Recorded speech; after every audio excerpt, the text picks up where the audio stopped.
spiritual expressions of abundant thought, served with a side of humor. A vibrant, intangible playground for the expression of ideas, concepts, and thoughts, queries, energy, research about synchronicity. With guests, stories, experiences, imagery, magic, awareness, and you. Cool coincidence.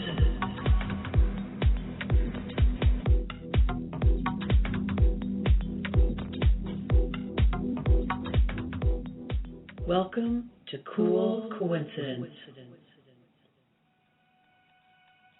I'm your host, Barbara Carnes, and tonight we'll be talking about the holographic view of reality and its relationship to synchronicity.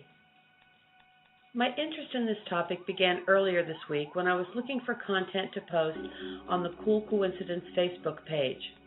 I ran across an article that was entitled Hologram Theory Answers Why We Have Coincidences and Synchronicity. And after I read it and posted it on the Facebook page, I thought that would be a really interesting topic to bring up on the show. And the universe obliged by providing me with more than 4 synchronicities over the course of the next couple of days, sharing videos and other articles on this specific topic to give me a helping hand. It was actually pretty cool. For example, I opened my email one day, and I think it was Dig, led me to an article that within the body of it had a link to another one. That article was entitled A Holographic View of Reality, 1993, by a gentleman named David S. Wolonik. And I opened up Facebook one day, and I saw there was a video that Lilu had posted, and Lilu was interviewing a gentleman named Anthony Peak, and that was actually entitled Deja Vu, Immortality, and Guardian Angels, which has nothing to do with holographic reality, synchronicities, or anything like that. But sure enough, twice within the body of that video, the topic was broached. And then, as a social media manager for a number of companies, including Lisa Harrison's 5D Media Network and the Collective Imagination, I have to go into Facebook and periodically add content, answer questions that people have posted, respond to comments, private messages, things like that. And I don't know if it was the Collective Imagination or 5D Media, because the post I'm referencing was up and gone in a matter of a few minutes, until the person who originally posted it took it down. Thank you, anonymous person, for adding to my synchronicities this week. So while I was in there looking at it to see if I should respond to it, if it was appropriate content, etc., I clicked on the link, and it went to a video by Russell Brand entitled Russell Brand Talks About Psychedelic Experiences and Social Revolution. Now, who in their right mind is going to think that that's going to have anything to do with holographics? But you know what? With Russell Brand, for those of you who know who he is, he's a hoot, man. I guess anything is possible. In the video, he was sharing the stage with another gentleman named Daniel Pinchbeck, I believe is his name. He runs a website I have since found out called Reality Sandwich. You should all check it out.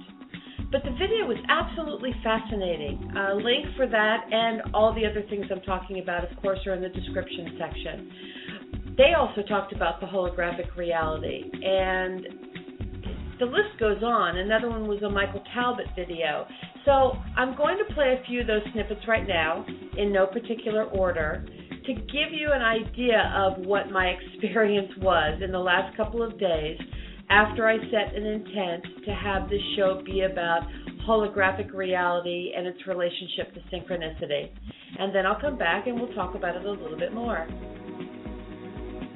Yeah, effectively, when I wrote my first book, Is the Life After Death, I was very much of the opinion that the brain held the information, and there's been various work done on the idea that is it stored holographically. Because one of the major problems that neurologists have had is that they've never actually been able to find the source of memory within the brain. So, they just never have been able to find it. They know how it might be processed, but where the memories are kept.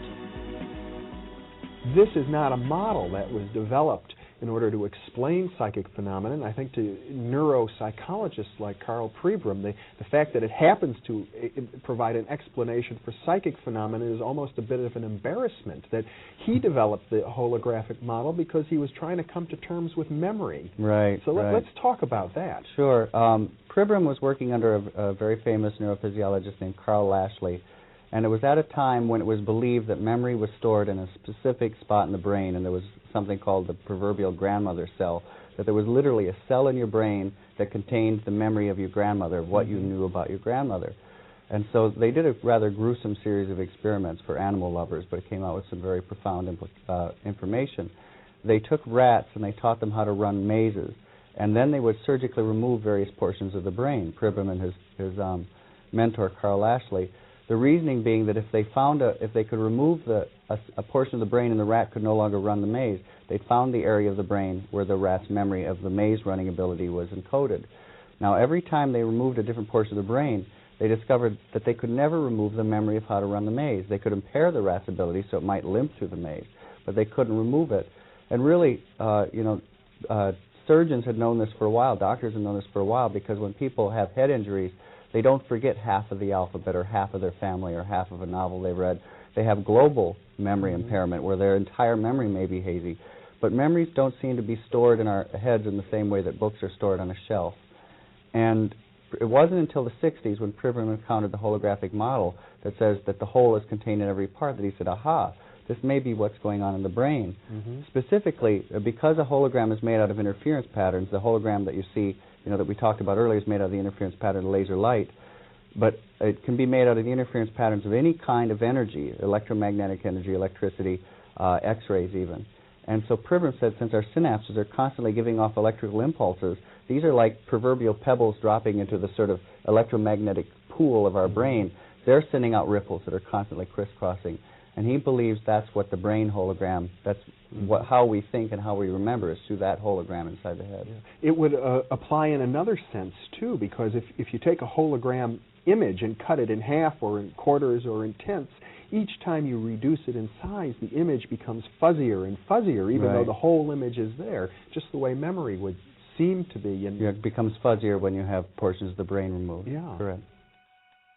Now, as time has progressed and I've researched more and read more and encountered more researchers, I'm very much of the opinion that Irvin Laszlo is correct in his idea of what he calls the Akashic field, the Akashic record. And the idea is that at the baseline of reality there is something called the zero-point field. 0-point information and 0-point energy. Without getting technical about it, but this is an energy that is everywhere. And this energy can hold information. Now, if this is the case, it means effectively that while we experience things, we're downloading every experience onto this super-duper database. And that database contains everything that could ever happen and everything that ever will happen. So is it a question of us downloading the information onto the database, or are we uploading it from the database as if we are living in a three-dimensional computer game? In which case, we're in a computer game, and every alternate action that can be taken actually is already encoded within the database. And this makes, to me, rational sense. People, I think, have been beyond trained, coded to not anticipate change, to think that change is implausible, like sort of almost weaned off. It had to be a revolution bred out of us. Like there's sort of like I've spent time in like media institutions like sort of MTV, E-channel, and the kind of sort of luminous phosphorescent vacuity that succeeds there, like sort of glowing, treasured orbs of emptiness to which our eyes are drawn. Bohm explains it in a different way, which is a very interesting way, and he says, if you imagine that you've got an aquarium in which you have a fish swimming, you have a TV camera facing the front of the aquarium, one facing the side of the aquarium, and you have a monitor attached to each camera. Now you also imagine further that you come from a culture that's never seen aquariums, never seen fish, never seen monitors or cameras. All you are privy to is the two images on these screens. He says that maybe, if you look at these two screens, you're going to see a side view of a fish and a frontal view of a fish. And because you don't know what the deeper reality is, the reality of the aquarium, you may assume that these are two separate things. But two different fish. Two different fish, two different objects. But every time one fish moves, the other is going to make a corresponding movement. And you may then jump to the conclusion that somehow the one fish is signaling the other or communicating the other to say, hey, do this, instantaneously. And Bohm says this is what we've done with subatomic particles, that we assume that an instantaneous communication is going on when that's not really what's going on at all. At a deeper level, a very holographic level of reality, every particle in the universe collapses to a sort of cosmic unity. They're not signaling each other. They're like that fish where there's the level of the aquarium. And so what that means, talking about words, is that there is no separation between electrons. Furthermore, there's no separation between people. And this has all kinds of very boggling implications, one of which is that we've always tried to understand, for example, psychic phenomena, like how could I get information out of your head in my head, as some sort of signal going back and forth. But if we're organized, if we live in a universe that's organized holographically, you no longer have to tackle it that way. It could be that I have the entire universe and every neuron, every cell, every atom, every electron in my head, and you do also. So when we can access that, we can access information that seems to be beyond our normal sensory reach. I'm hearing also that in us there's a lot of there's universes too. It gets smaller and smaller. Yeah, the idea that it's what Professor David Bohm, I mentioned the term before, I called it the idea of this illusionary reality the Bohmian IMAX, because David Bohm suggested that reality is enfolded in itself. So rather like a hologram, for instance, I'm not sure if you're aware of this, but if you take a holographic image, a light holographic image, and you take it apart, it's not like a normal picture. A normal picture you would, like a jigsaw puzzle, you take it apart and each bit of the jigsaw puzzle is part of the whole. It's part of the whole picture. With a hologram, each of the parts of the hologram contain the whole. In other words, there's a denuded image, it's not quite as sharp, of the whole image, which means that everything is enfolded inside itself. So when William Blake said to see the universe in a wild flower, he was right. The idea is the whole universe could be in a teardrop dropping down your eye, and within that teardrop will be a version of you. And that is what makes up the reality. So everything is made up of mostly empty space. And even the particles themselves are not solid in the way we perceive solid. They're fluctuations in a field. So suddenly, where is this reality going? What do we really mean when we say reality? Because what quantum physics is proving is that there ain't no reality. What's going on is in here, inside each observing brain. Because the only thing you know with absolute fact, isn't it, is that you are. Nothing else is real. And the reason it's not real is your brain processes information. People believe that what you're seeing now is what's out there. Think about this. Light waves are hitting your eye, going onto the retina in the back of your eye, which is a tiny inverted postage stamp image. And it's tiny. That then is converted into electrical signals, which goes down certain areas into your brain, into your visual processing area of the brain. That then recreates from those electrical signals this. Is that not magic? It really feels simple to me that we can track all the problems that we face in the world right now to basically a schism between our consciousness on an individual and a collective level with the universal holographic interconnected unity. So the question arises, how do we most efficiently heal that schism and reharmonize ourselves with the natural order of all living systems? Well, for me, that idea that I really still quite like is that December 21st, 2012, try to get a global moment of collective reflection as a way to kind of bring about an uptick in human consciousness. Many of these phenomena, although they're quite real and they have an autonomous reality after we ourselves have created them, but they might not necessarily be meaningful. They might be striking in a sense, right, but lead nowhere. Right. Well, I think synchronicities fall in that category. Synchronicities are meaningful coincidences, things that seem to be just coincidence, but occasionally are incredibly meaningful. Occasionally, I have synchronicities 3 times in a row or something like that I look at and I go, oh, this is what this is meant to teach me. But in this particular instance, I thought, this is a kind of little holographic dust storm that's gathered that doesn't have cosmic significance. And I really sort of frown on people that every event in their life they go, this is meaningful, I've got it, what is God telling me because the chair fell here, or what. Sometimes they're meaningful, sometimes they have profound meaning, but sometimes they're just these little self-organized exteriorizations of the psyche that are spinning outside of yourself like a dust storm and don't necessarily have meaning. Interesting, right? Well, I think the points made by Peake and Brand, Pinchback, and Talbot can be summarized in a paragraph that I found in an article entitled A Holographic View of Reality by the author David S. Walnick from 1993. About halfway down, he says the following. Another physicist, F.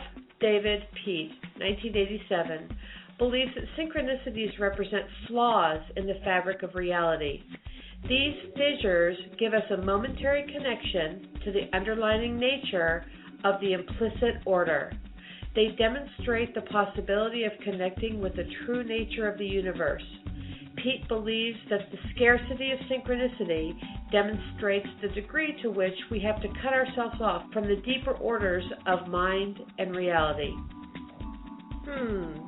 It's interesting how things have changed in the last 20 years since 1993. Synchronicities are not so scarce anymore, and I don't think that anyone really considers them to be flaws. Though whether flaws, fissures, or just fantabulous fun, I think synchronicities demonstrate this fabric that we know as reality is changing into something different, something interesting, our new paradigm. I hope you've enjoyed this week's episode, and come visit us on Facebook, facebook.com/coolcoincidence. I'll see you next week.